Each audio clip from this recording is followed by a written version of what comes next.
Tonight's match will begin with 3 JV expeditions, after which one will have captains of the Goffstown, and tonight's duel will be starting at 116.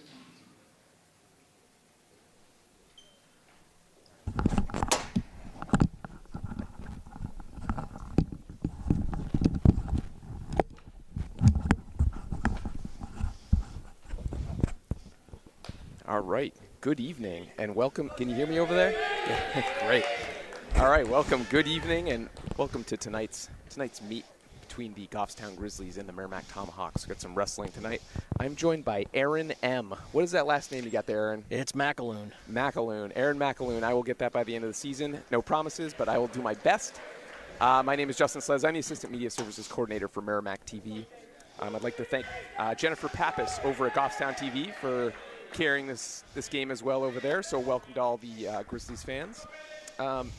Aaron, it sounds like we got some JV matchups before we get into the varsity stuff tonight.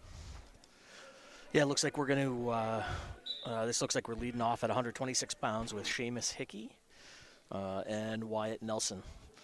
So both wrestlers there working into the center. A little bit of hand control and a little tie-up. Nelson tried to get in there on a single leg. Hickey tried to defend. Nelson able to collect a takedown for 3. A little bit of a change this year to some of the rules at the high school level. So for those of you that tuned in last year, you know takedowns are worth 2. Updated rules this year, takedowns now worth 3 points. Definitely a premium, kind of forcing the action a little bit on scoring. I think we've already seen lots of matches with extremely high scoring. We've seen some matches end early. Looked like we had a bit of a technical violation there for locking hands. I think we're making an adjustment on score.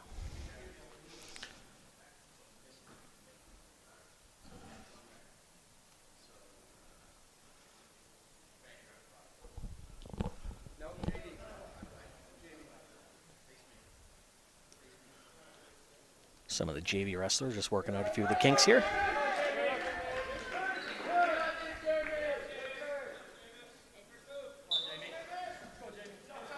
Hickey trying to get those hips away and is able to secure the 1-point escape.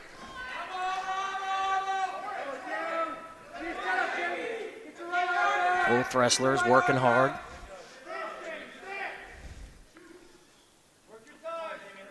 It's a whole lot of kind of ear-to-ear wrestling. Little blast double attempt there by the Goffstown wrestler, unable to keep his hips under him.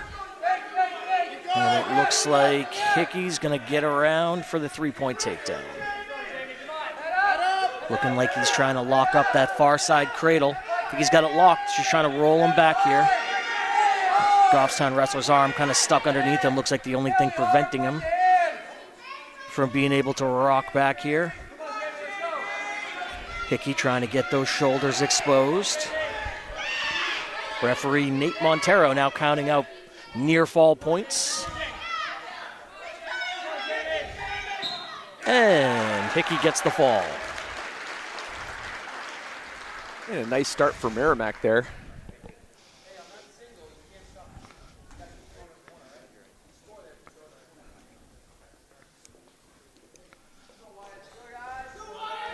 And Aaron, like you said, we get some new scoring.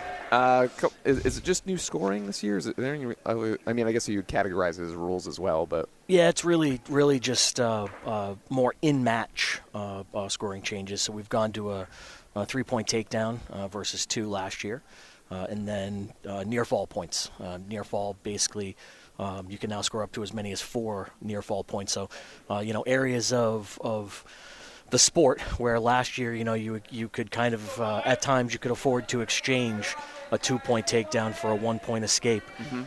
Really unable to do that now. It's if you're one of these wrestlers that gets in there, gets that takedown, it's up 3-0. If you happen to take the wrestler from his feet to his back and score 4 near fall points off of that takedown, all of the sudden it is 7-0, and these leads sometimes can become insurmountable quickly. And then other times it's also the flip side of that. You're never really out of the match either. Right. Great. Well, thanks for letting me know that. I didn't quite do my homework for wrestling before we got started here. And it was a bit of a surprise when I came in and there was a new scoreboard. I guess the new scoring doesn't work with the scoreboards that are right here in the H. Dana Taylor Gymnasium. So we could do a little fandangling beforehand to get some picture-in-picture action for you at home. So I think we misidentified that first bout. That's my fault. I think that first bout was actually Brandon Gengren and Jamison O'Brien. I believe this is actually Seamus Hickey for Merrimack and Wyatt Nelson for Goffstown. So Hickey was able to get in there and get 3 early and is now, looks like he's got a bar. Trying to collapse that leg. Riding hard. Looks like he's got a waist ankle here, trying to drive Wyatt Nelson flat. I think Nelson's going to have to show a little bit of activity here. Got to be careful there for Hickey, getting a little bit onto his hip.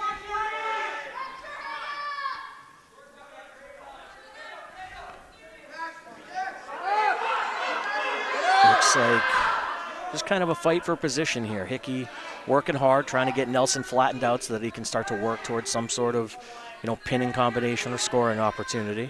Just under 15 seconds left here. 10 seconds, getting into short time. I think you'll hear both coaches starting to yell some of that stuff. This is the part of these periods where you don't want to give anything up cheap here right at the end. So it looks like we'll head into the second period with Hickey of Merrimack leading 3-0. Merrimack wins the toss, gets choice. Looks like they're going to defer to Goffstown. They do indeed. And Goffstown has chosen to go neutral. I think this is a good example, maybe part of that change in years past, where maybe this would be a 2-0 bout. Probably not uncommon where when the other team defers to you, Goffstown probably would have had their wrestler start down, get his 1-point escape. Instead, choosing to go neutral because he's down 3. Nelson in on that single, really working hard trying to finish. If he can just come up to the waist, if he can get up to the waist and show control at the waist, he'll collect it. He's got to come up off those legs. You can see where he's got his arm behind the legs still. If he just comes up to the waist or continues to circle here, there it is.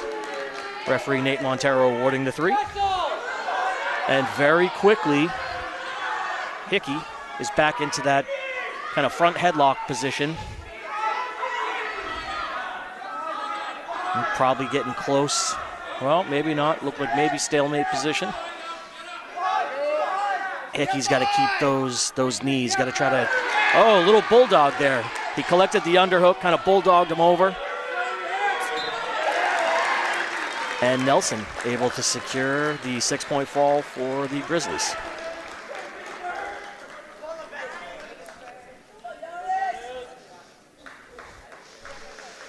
And if you're out there watching live and you want a shout out, head over to our Facebook page, facebook.com/MerrimackTV, or on the Facebook app and leave a comment under the post about tonight's game or match here. And we'll try and give you a shout out before the end of the evening. And I believe we have one more JV matchup. Yep, this one looks like it's going to be contested at 175 pounds. We've got Merrimack Jr., Avery Lantain, versus Jonas Lebedski of the Grizzlies. So right away, looks like Lebedski is in kind of on that front headlock position. Lantain really, there you go, got to work hard, got to be able to clear your head out of there, get to a position where you can wrestle. You can see both wrestlers really in these tie positions. The bigger wrestlers, the heavier weight classes tend to be a little bit, wrestled almost like in a phone booth.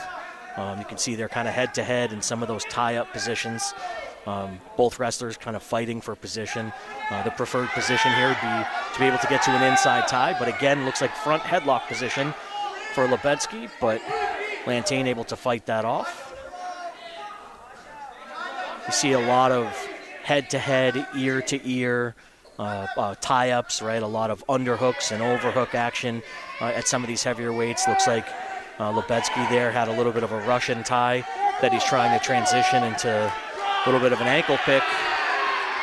Looks like he has secured the three-point takedown and now looking for near fall. No near fall points awarded, but now leads 3-0.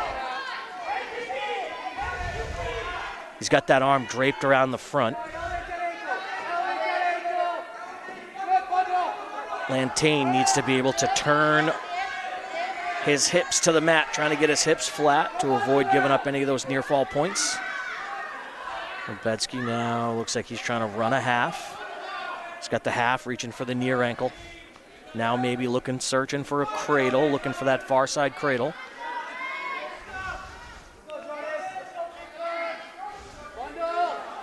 Lantain really looking here to try to get his hips flat to the mat and look away from Lebedski. Looks like he's collecting near fall points here. I see referee Nate Montero counting him out, and he does indeed get 4. I believe he now leads 7-0 heading into the second period. Yes. Looks like Goffstown has won the toss. And it's another interesting one. I think Goffstown...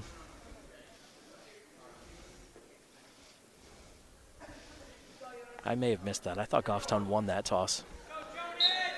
It would be unusual for them to win and then choose the top position. But looks like he's immediately and can't quite see what he's got for a hold there, but he's definitely trying to work Lantain back onto his back. Here he is again collecting near fall points. I see the referee holding 3. So in order to get those points, Lebedski's going to have to release that hold before he's awarded the points.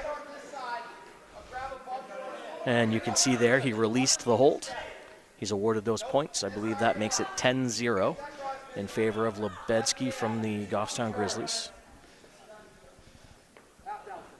Lantain's got to be able to try to work his weight under him, get to his knees, kind of get to that strong base. And again, looks like Lebedski's got him over on his back. I think that's another 4. You can see how quickly the points pile up under this new scoring system. And I think we're going to get another 4 here. And actually results in a fall.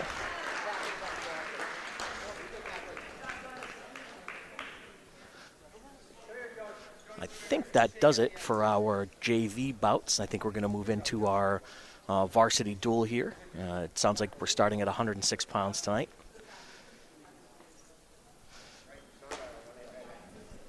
I want to thank you for watching Merrimack TV. If you want to find out more about Merrimack TV, you can email myself, Justin Slez, the Assistant Media Services Coordinator, or Nicholas Lavallee, the Media Services Coordinator for Merrimack TV at merrimactv@merrimacknh.gov.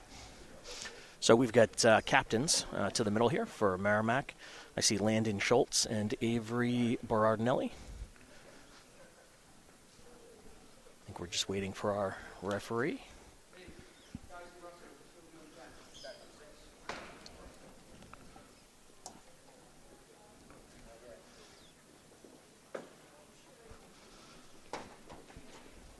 Tomahawks entering tonight's home opening duel, coming off a very tight loss to Division II rival Bishop Girton. I know the Grizzlies have also been busy. They've wrestled a couple of in-division duels. They've also just recently come back from wrestling up in New York, up in the Queensbury area. Oh, really? Where they went to a holiday tournament up there. I get to talk to coaches Paraskevas and Deverant from Goffstown earlier. Sounded like it was a pretty good experience for all the kids. So, yeah, that's awesome. I think both rosters, from what I've heard from the Goffstown side, as well as head coach Brian Dine from your Tomahawks, we've got an awful lot of starters out tonight. I think maybe as many as 4 or 5 starters out for Merrimack, maybe as many as 6. Wow. For Goffstown. So probably going to get some JV wrestlers, some looks tonight that maybe they otherwise wouldn't get. It's a good opportunity. Unfortunate for the varsity wrestlers, but and good right for the away, JV to step up. Yeah, right away I can see Merrimack indicating that they do not have a wrestler to send out at 106 pounds. So I believe that was Cole Nault taking the 6-point forfeit for the Grizzlies. And now we will have a contested bout here at 113 pounds. I see Leanie Haddad coming out for your Tomahawks. And I believe this is Harold Hieronymus coming out for the Goffstown Grizzlies.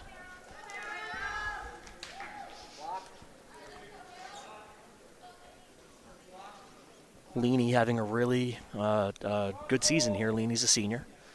I think she was previously the manager of the wrestling team and has come out here for her senior year to compete. Has certainly had a fair amount of early season success in some of the all-girls tournaments. I think she may have won the Londonderry Holiday Classic in that girls division right away. Hieronymus from the Grizzlies in there on a 3-point takedown and looking immediately. Looked like he was going to try for a cradle now. Yep, looks like he's trying to walk the head toward the knee here for this far side cradle. And Haddad in trouble early.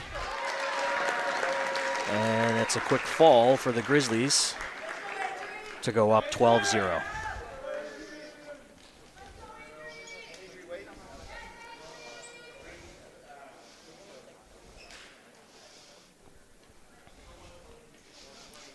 Looks like we again have no 120 tonight. This is the spot that would typically be filled by senior captain Avery Berardinelli, unavailable to go tonight at 120.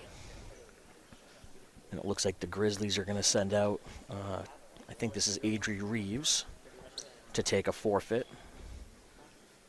which should send the duel to 18-0 in favor of Goffstown.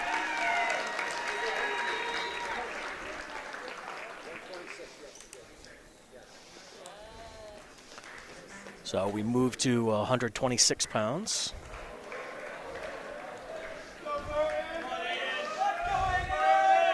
Where for the Tomahawks, we've got freshman Owen Sabal, younger brother of senior captain Connor Sabal. And I believe for the Grizzlies, this is going to be Aiden Burton. Aiden Burton's got a little more experience here at the high school level. He's a sophomore. I believe he wrestled in the varsity lineup a handful of times last year for the Grizzlies. And we're immediately in this sort of ear-to-ear tie-up.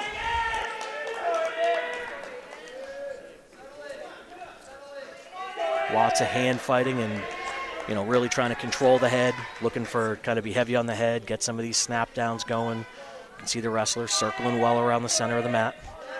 Aiden Burton from the Grizzlies in there kind of on a little half shot. It's a lot of action, but not much result here so far.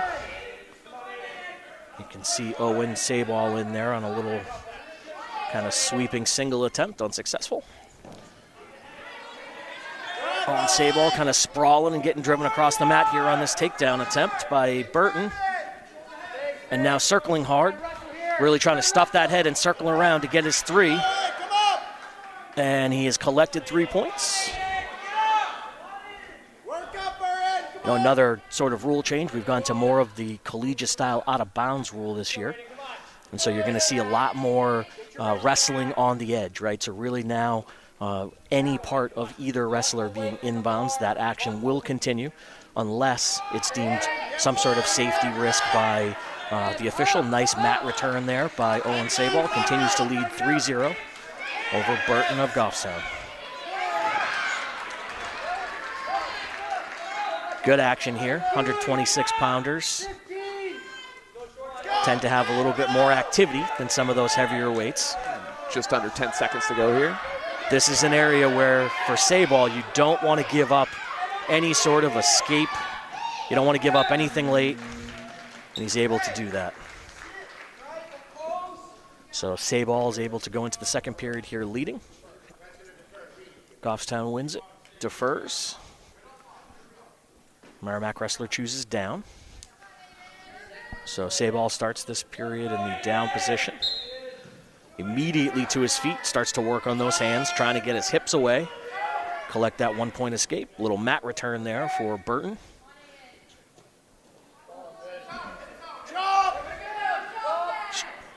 Just a little Granby roll attempt there. Unsuccessful. But Owen Sabal able to get the 1-point escape. Now leads 4-0. Oh, nice little duck under there. Owen Sabal with the duck under and a single. Able to complete it for another 3-point takedown. Now leads 7-0. Looked like he didn't really fight Burton much on that escape, just kind of conceded the escape. You can see things getting a little chippy there in the middle, exchanging a few, just a feeling out period there. Yep. Touching each other's foreheads, letting each other know they're there. Trying to clear each other off the heads. Looked like Burton was trying to kind of pop those elbows.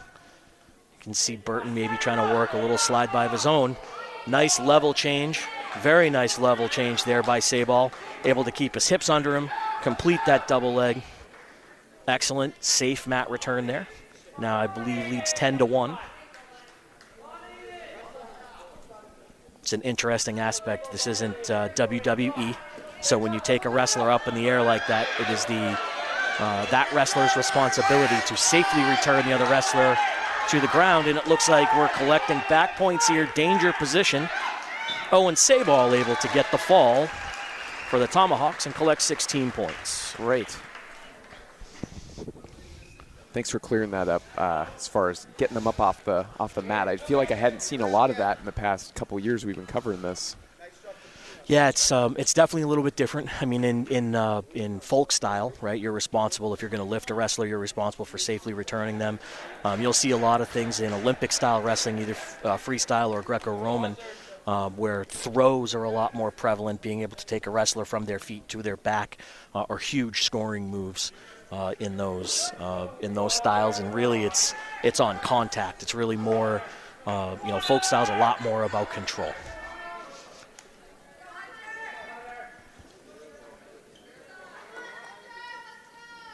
So I think we've got Jack Anderson here at 132 pounds for Merrimack.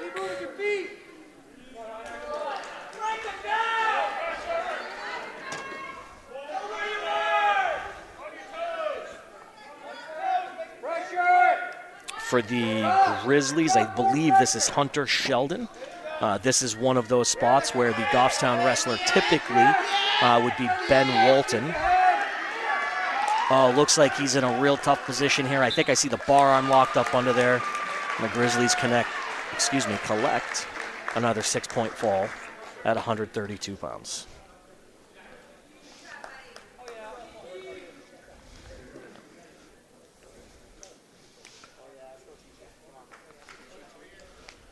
So we move to 138 pounds, where I anticipate the Tomahawks are going to send out junior captain Landon Schultz. And for the Grizzlies, I believe this is going to be Ian Campbell. Ian Campbell, a junior, fairly accomplished wrestler. Was third at the Division II championships last year, was just third again at the Hollis Brookline Nor'easter over the holiday break. Tomahawks looking for a spark here from their junior captain. You can see the Goffstown wrestler really head in the side there, pressing into the ribs, able to collect 3. Now kind of going across the face here. Trying to drive that head to the knee, looking for a far side cradle. Now switches. Again, we're just tight waist, kind of chop the arm, flatten the wrestler back out. Now working on that bar arm behind the back. You see the referee taking a very close look. Nice transition, very nice transition there by the Grizzly wrestler. Now looking to just kind of roll, kind of walk to the head. Landon Schultz able to get himself clear.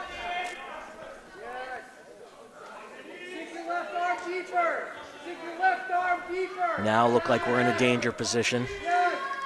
Really trying to crank the head here, keep the head high. I see referee Nate Montero holding 4, so there's at least 4 back points to be awarded here.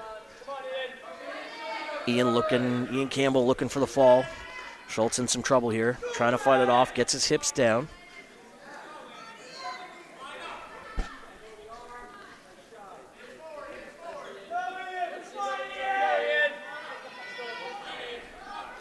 Looks like Campbell.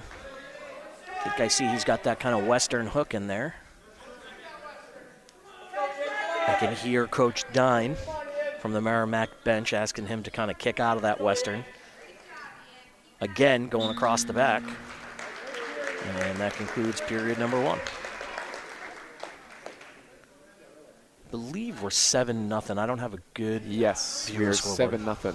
And yes, like I said, we have a scoreboard, but it's kind of not in Aaron's periphery here. So, but you've been doing a great job keeping track of those points. That's the former youth wrestling coach, wrestling dad. I have a son on the Merrimack team, so it's constantly it's like an adding machine, just kind of running in my brain well as versed. These bouts go. So perfect. Looked like a little duck under attempt there by Schultz. In a tough spot here, little bulldog again with that left arm underhook by Campbell, and Schultz is in real trouble here, looking pretty flat. Campbell collecting back points. Again, at minimum, is going to get near fall points here. And I see referee Nate Montero holding up 4.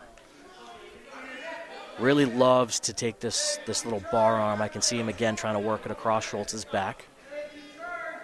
Really controlling that wrist.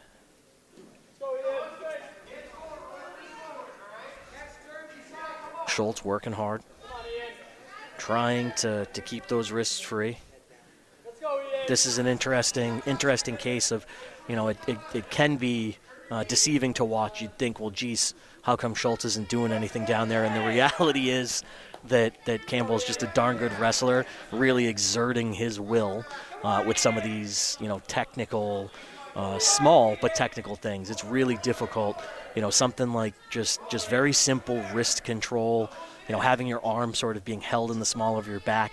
It's very difficult to execute any sort of escape attempt when a wrestler of this technical ability is sort of exerting his will on you. You can see Schultz maybe getting a little frustrated. I can see the referee kind of in, I think, Landon Schultz's ear, letting him know he's got to be more active, maybe debating a stall warning. Looks like period 2 ends. I think we're at 14-0. We are. So just 1 point away from a potential tech fall victory here. So for those at home who aren't aware, a normal decision of 7 points or less is good for 3 team points. A major decision worth 4 points would be between 8 and 14. If at any time a wrestler gets up by 15 or more, and there it is, that would result in a technical fall, which is worth 5 team points. And then, of course, an actual pinfall worth 6, and forfeits worth 6 as well. So 5 additional team points there for the Grizzlies, and we move to 144 pounds. Looks like at 144 pounds, I expect the Tomahawks to send out a pretty familiar wrestler to me, Cale McAloon. sounds like a familiar last name. It is indeed. I believe this for the Grizzlies is Aiden Cockrell. Let's go, Aiden. It's your match.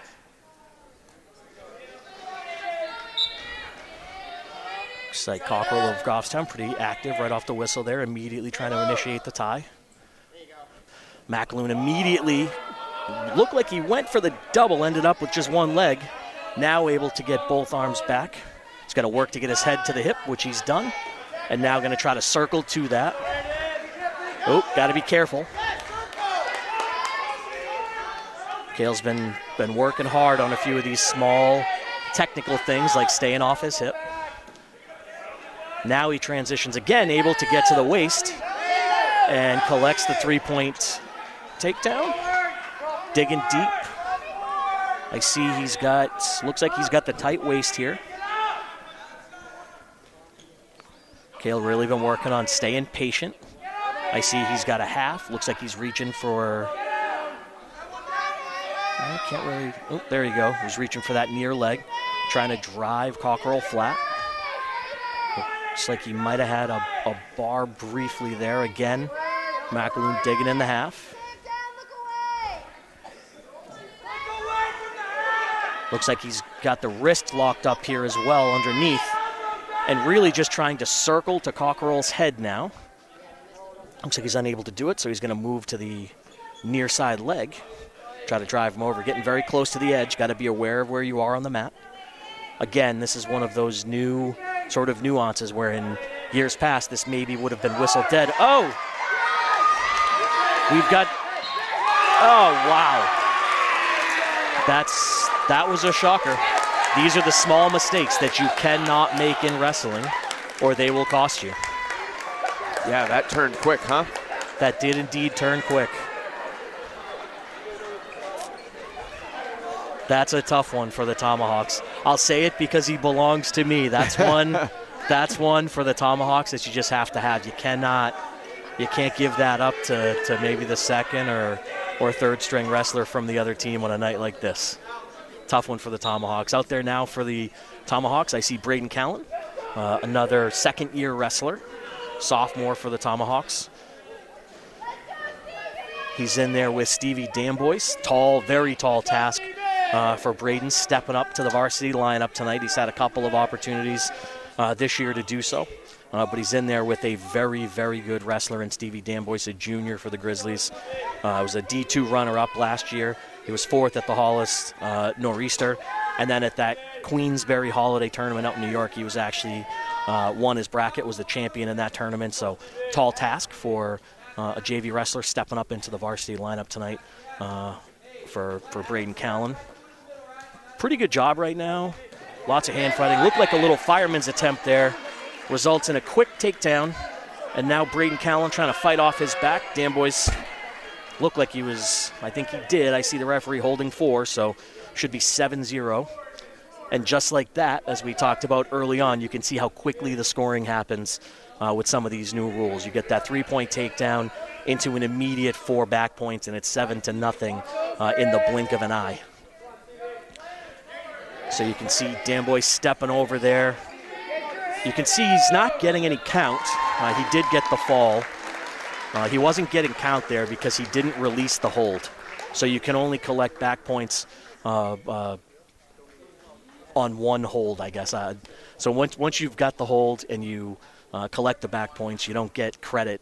You know, if he comes back to his stomach and you don't release the hold and you put him back to his back, you don't get a second set of back points there. Moving to 157 pounds, I believe we're going to see Emmy Haddad for the Tomahawks again. One of these kind of JV wrestlers moving up into the varsity lineup due to having some kids out. I think this is going to be Mason Yemek from the Grizzlies. Looked like a little fireman's there right into a 3-point takedown. Trying to bundle up Haddad. Now looks like a near side cradle. Emmy Haddad in trouble early. And another fall for the Grizzlies. Ball starting to roll downhill awfully fast here for the Goffstown Grizzlies. Merrimack looking for a spark here somewhere.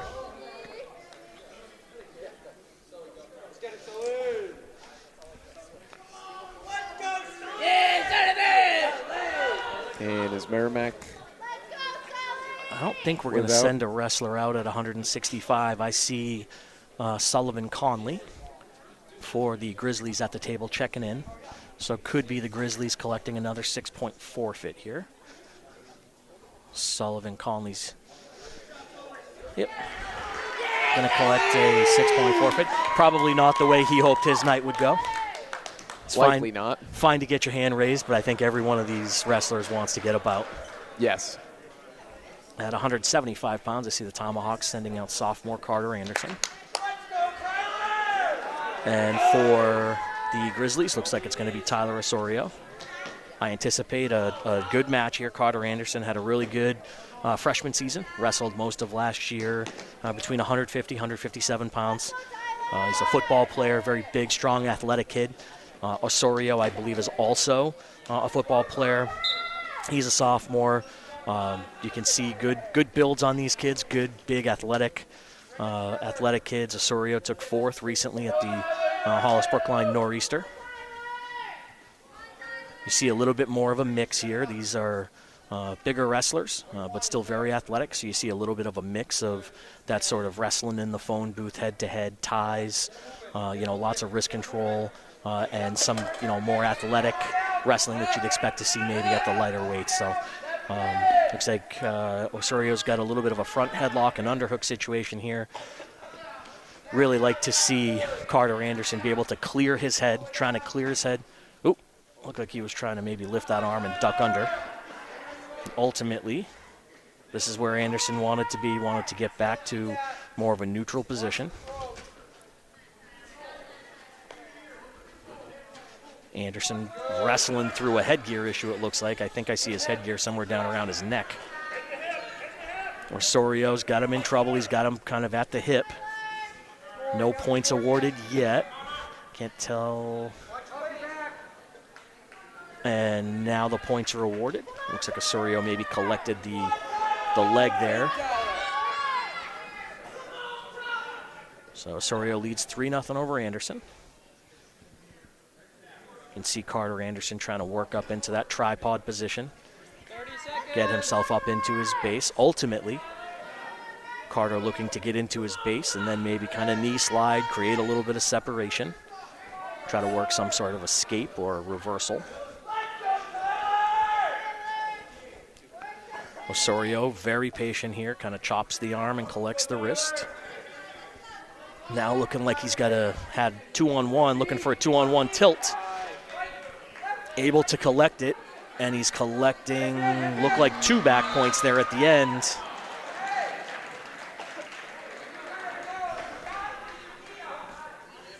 So I think we are 5-0 heading into the second. We are. Merrimack defers. And Osorio from Goffstown chooses to go down. So again, looking for that escape or reversal, trying to score from the bottom. You can see he's right up, really trying to control the hands, create separation from the hips, really trying to turn into Anderson now. Anderson kind of got into a bad spot there. So I believe you're going to have the 2-point reversal. And now I see near fall points being counted. And it's got him kind of bundled up there, both arms. Anderson doing his best really just to try to get his hips flat to the mat. Now bridging, trying to bridge.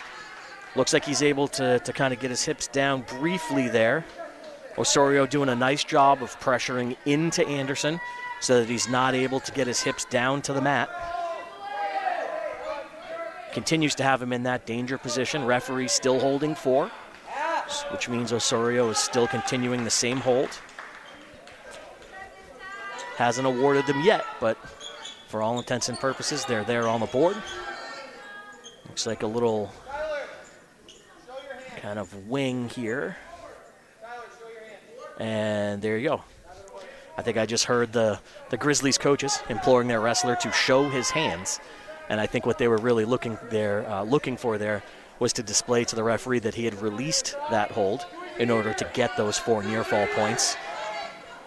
Now he's got him again here. He's got him moving toward his back. Carter Anderson trying to get his hips elevated here a little bit. Kind of a strange, almost Peterson-type position for Osorio. And now Osorio able to collect his 6-point fall.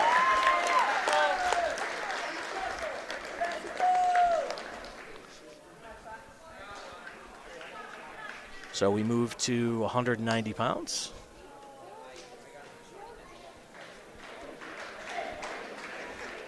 I see Nathan Quee coming out for the Tomahawks. I think this is going to be Alex Keppel for the Grizzlies.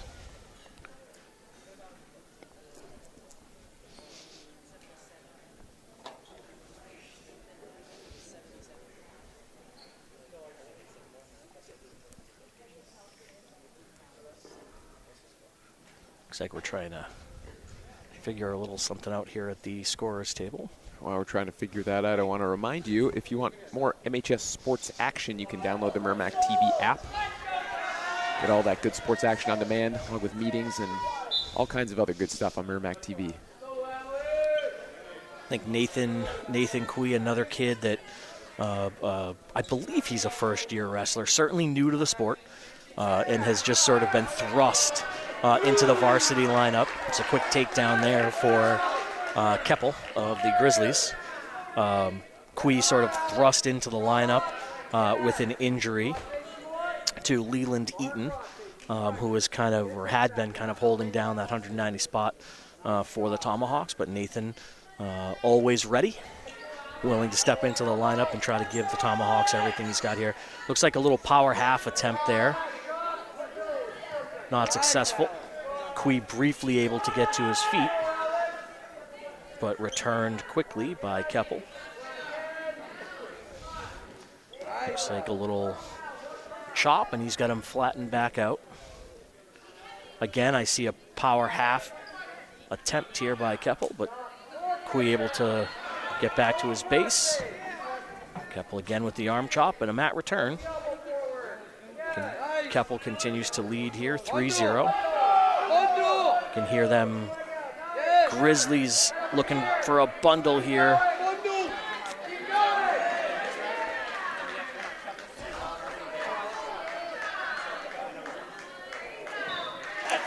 And Keppel gets the fall. It's turned into a bit of a rout here.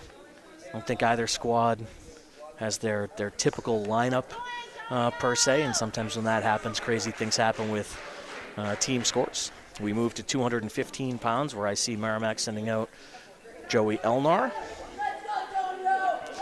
And I think for the Grizzlies, this is going to be Antonio Hebert. Antonio Hebert, another fairly accomplished wrestler. He's a junior for Goffstown. He was the D2 runner-up last season. Just finished third at that Queensbury Holiday Tournament out in New York. So Elnar with his hands full. Elnar, a big, strong kid. Had a decent season so far, really. His strength is probably his strength. Still working on some of the more technical aspects of wrestling, like a lot of our Tomahawks. I think we came into last season knowing, I think we had 19 freshmen last year. I think we have something like 9 or 10 underclassmen in our varsity lineup on a regular basis. So might still be taking some lumps this season, but certainly bodes well for the future if those kids stay with the sport. Right away, I see Hebert getting into that far side cradle. He's able to run the head to the knee and collect the fall at 215 pounds. So we head to our final varsity bout of the night. I anticipate the Tomahawks are going to send out Cooper Seltsam Wilps. And I do see Cooper. And I believe this is going to be Chris Finnegan for the Grizzlies. What do you want? Go, Chris! Outside singles there! I think Cooper Wilps for your Tomahawks could probably make the 215-pound limit. but one of those wrestlers that's been asked to step up, move up a weight class, and give the team what he can in the 285-pound class. So there are nights where Cooper's just the smaller wrestler, and he just has to kind of battle through. This might be one of those nights. Like I said, I believe Cooper can probably make the 215 limit, and I think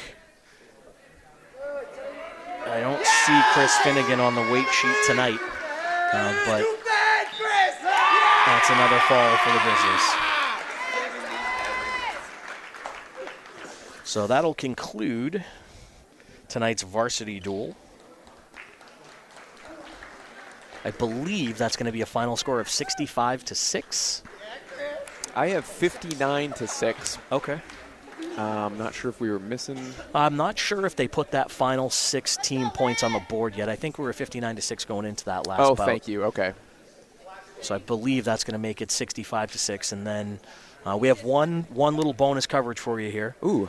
We've got a JV bout that's going to happen here at 113 pounds. This one didn't happen prior in those other JV matches because our wrestler here, Leanie Haddad, is the varsity wrestler at 113 pounds. So Coach Dine not wanting to take any chances of an injury or anything like that happening in a JV bout before the match, so sent her out here at the end. For Goffstown, this is Olivia May, a name familiar to me from the kind of youth and middle school level. I believe Olivia, and I think she's got a sister named Sarah, wrestlers at Agogi Wrestling Club and with Mountain View Middle School. So nice to see the explosion of girls wrestling. I think Merrimack has had girls on the team basically every year for the last 3 or 4 years. Graduated a very good, I think, 2-time state champion last year in Emily Angelo. Avery Bernardinelli, like I said, not in the lineup tonight, but a staple for us. And it looks like Olivia May has locked up a cradle here. Leanie Haddad fighting, trying to break the hands, unable to do so. And Olivia May puts a cap on the night for the Goffstown Grizzlies. So the Grizzlies defeat the Tomahawks 65-6 in the varsity duel. We look forward to seeing you all at the next edition of Merrimack Varsity Wrestling. Yes, absolutely. And please, if you're interested in some more Tomahawk sports, we will be doing the basketball game right here at the H. Dana Taylor Gymnasium tomorrow evening. Got some hockey on Saturday. It's not live broadcast, but you can always catch that on the Merrimack TV app. Aaron McAloon, I want to thank you for calling today. I really appreciate that. My name is Justin Slez. I also want to thank Grace LeMay, who's back in the studio. She's running us some replays, making sure our live stream was going well. So I want to thank her as well. And, of course, thank you for watching Merrimack TV, your community, your voice.